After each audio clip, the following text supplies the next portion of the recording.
to another episode of Ganer Cooks. Today's episode, we're going to be making something really special. We're going to be making animal-style In-N-Out burgers, but we're going to be doing it with Beyond Beef burgers. My wife is from California, and like every other Californian, she is obsessed with In-N-Out burgers. She's so crazy about In-N-Out burgers that she had her sister ship her In-N-Out spread to make her own burgers at home. The ingredients that we're going to be needing for this burger are going to be lettuce, tomato, pickle, and we're going to have cheese. We're going to use American cheese because that's what we have. But for the vegan folks out there, use your preferred vegan cheese that's similar to American cheese. This time around, we're going to be making these In-N-Out style burgers with Beyond Beef patties. We think they just taste so delicious, and they really do a great job of replicating the kind of meat. We're also going to need for our burger some yellow mustard. One of the things that In-N-Out does that's a little special is they put mustard on one side of their patty. And we're also going to be using some buns. So this time around we're going to be using potato bread. Use whatever buns that you have that best match buns that you would get from a burger joint. The big thing that everybody who eats at In-N-Out talks about, especially when it comes to the animal style burger, is the sauce. We're going to make our own sauce. What we need for that, we're going to need some tomato ketchup, some mayonnaise, white vinegar, sweet relish, and a little bit of regular sugar. Another feature of the animal style burger at In-N-Out is the grilled onion spread. And we're going to be teaching you exactly how to make it. You'll see here I have 3.5 onions and some butter. And I have our onions featured on my future brother-in-law Levi's custom-made wood serving platter here. You can go check him out on Instagram, and it's Village Woodcraft. I'll have the link below for you to check them out. It's a California business, so I thought I'd give him a shout out on an episode that's about California's favorite burger. Next up, the equipment that we're going to be needing for this. We need one pan to make our onion spread, and we're also going to need a nice, heavy cast iron skillet to cook our burgers on. If you don't have a heavy cast iron skillet, don't worry, you can make the burgers on the grill, or you can make them on whatever pan you have available. So the first step we're going to take is we're going to cut up our onions. Now I'm not going to be using Levi's serving board for this. Instead I'm going to use my trusty wood cutting board because I don't want to damage this pretty piece. As usual, I'm going to cut off the butts and peel the husky part of the onion off. I'm going to kind of have all of my onions peeled and ready to go so that I can really quickly move through them and dice them up. So I've heard or saw in a movie once that putting a match in your mouth is going to help whenever you're cutting onions, and I'm going to try it out and see if it works. So I'm going to be cutting these onions in really tiny dices. We want to get them diced as tiny as we possibly can.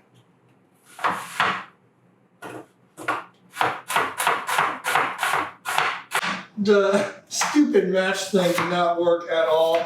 I'm like weeping over these onions and my eyes are really burning. These must be some strong onions. What I'm using for this is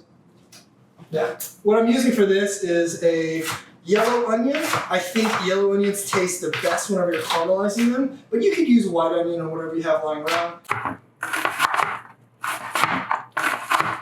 The onions are diced up about as much as my eyes can tolerate. What we're going to be doing next is we're going to put about a tablespoon or 2 tablespoons of butter onto our skillet, and we're going to get that going a little bit so that we can start cooking down these onions. Oof. First off, we're going to start making our onion spread. We're going to put our oven on at medium-high heat. We're going to then add our 1.5 tablespoons to 2 tablespoons of butter. We're also going to want a glass of water handy for us. This recipe is going to require a balance of getting the onions brown and then adding water to rehydrate the onions. Okay, so as our butter now has melted down, we're going to start adding in our onions. This might look like a lot of onions, but it's really going to cook down as we start browning these onions. I know the folks at In-N-Out are incredibly scientific and very good at making this onion spread, but for our purposes, this is going to be a little bit more of an art than a science. What we're trying to do right now is we're going to brown the onions a little bit, and then we're going to be adding some water in. While our onions are cooking down, we're going to quickly whip up our In-N-Out sauce. But you want to make sure that while you're making your sauce, you're still keeping an eye on the onions. Okay, people who are obsessed with In-N-Out are going to be incredibly particular about this. There's a million Reddit forums about how to make this secret sauce, but we're going to give it a shot. We're going to give it our best effort. Right here, I have a half a cup of mayo. Here, I have 3 tablespoons of ketchup. I'm going to put in 2 tablespoons of sweet pickle relish, 1.5 teaspoons of distilled vinegar, and finally we're going to add in 1.5 teaspoons of sugar. Okay, so we added our sugar and our sweet relish in. Now we're going to add the ketchup. Trying to get as much of this into the bowl as possible. Measured it out for a good reason, so people don't get mad at me on the internet. We're just going to add our white vinegar, and we're going to stir it rigorously. I might have opted for a bigger bowl, but here we are. I got these bowls from our sweet friends, Griffin and Amy, right before they moved to New York, and we use them all the time. I might have gotten a little bigger bowl to mix this, but look at how beautiful this In-N-Out sauce looks. Great job, team. So now that we've finished our animal style sauce, it's time to return to these onions. I want you to take a look at this color right here. It's starting to brown, but we're only about halfway there. What we're looking for is a deep caramelization of these onions. That's going to bring out the sugar and really sweeten this onion spread. And as they start to dry out, we're going to add a little bit of water at a time. We also, whenever we started cooking these onions, we had salted butter. If you have unsalted butter or something like that at home, you might want to add a little pinch of salt to these onions. So we want our onions to caramelize, but we don't want them to burn. Mine are starting to burn a little bit, so I'm going to add about a tablespoon of water. And you're going to keep adding about a tablespoon of water at a time to rehydrate these browning onions until it turns into a spread or an onion paste. As we're going along, these are going to dry out eventually, and I'm just going to add a little bit of water at a time to make it more of a spread rather than just simply grilled onions. But these are really close to perfect. This is the kind of coloring we're looking for. And all 3.5 onions cooked down to this amount of spread. But this is going to be so good on our burgers. I'm going to start cutting up our tomatoes. These tomatoes are on the vine. We've already cleaned the tomatoes. It's really important that you're washing all of your vegetables really, really good, especially right about now. So I'm just going to thinly slice these tomatoes.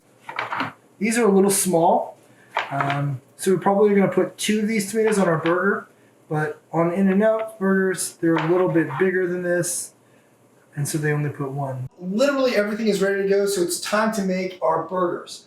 We're going to have our cast iron skillet at a medium-high heat. I put in about a tablespoon of canola oil into this. You can use a tablespoon of butter or anything that you have, any kind of oil or fat you have lying around. After this gets hot, I'm going to start throwing in our burgers. I do want to say something that's really frustrating about Beyond Meat. This has a cardboard exterior and then tons of plastic in it, and it doesn't seem like it makes any sense why they would do that. If I were to give them a suggestion from the guy that's going to get a couple hundred views or so on his YouTube channel, it would be they would rethink the packaging a little bit, because this seems a little excessive. After we start to deconstruct our package, after we get into Fort Knox, we're going to lightly salt and pepper our meat on one side, and that's going to be the first side that goes down on that hot oil.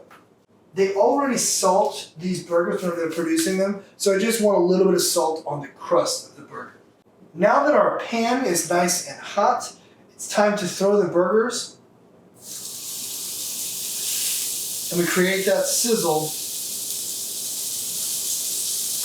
I don't really need to wash my hands or anything because I'm not dealing with actual meat this time around, but you might want to wash your hands if you weren't. So now that these burgers are starting to brown on one side, I'm gonna add a little bit of pepper. And I'm going to add just a bit of our mustard here. That should be good enough. You can take a spatula and make sure you're getting the mustard evenly applied across the burger. So our burgers have been going for about 3 minutes on one side. Now we are ready to flip the burgers. I'm going to throw in a couple of buns in our toaster oven because In-N-Out has toasted buns. All right, so I'm going to have to use my notes to make sure that I'm doing the order of the burger assembly properly. The first thing we're going to have is our burger bun that is nice and toasted. That's going to be at the bottom. Now we're going to add a generous helping of spread to the bottom of our bun. Next, we're going to... Little girl got behind you, and the oven might be hot. 4 pickles to the bottom of the bun. These are kind of huge, so I'm only going to put 2 pickles. Next step, we're going to add our tomato slice.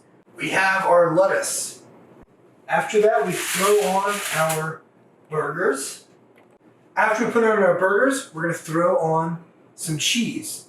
Now, for the sake of this video, I didn't do this, but on whenever they flip over the first time, I might throw my cheese on to get them going a little bit earlier while the patty is nice and hot. Then we're going to add our onion spread to the top bun.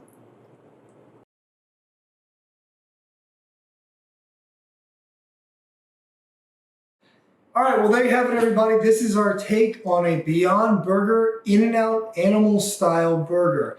I hope you like it. I have a feeling there's going to be quite a few folks who are going to try to correct my recipe, and that's totally fine. I'm interested to hear what you think about creating your own copycat style sauce. It's been really, really great to see the reactions from some people. Somebody tagged us earlier this week in a photo with them and their kid making these meals, and honestly, I cried a little bit. I just want you to stay home and I want you to try out making these recipes because it can be a lot of fun for you and whoever you are stuck hunkered down with. I'm gonna try that last little part one more time. Stuck is a strong word. If you have any questions, shoot us a comment. But thanks so much for the support, and now I'm gonna dig in. Do it. Let's do it. Let's see if this is any good. Oh, it's all falling apart. Oh, good. That's really good. I'm gonna put a lot of sauce in here. That's really good. It looks like Pete Buttigieg. All right, now we're gonna have our California judge decide if this In-N-Out burger is any good. Give it a shot, Carrie. So extra. No, I can't help it. That's who I am.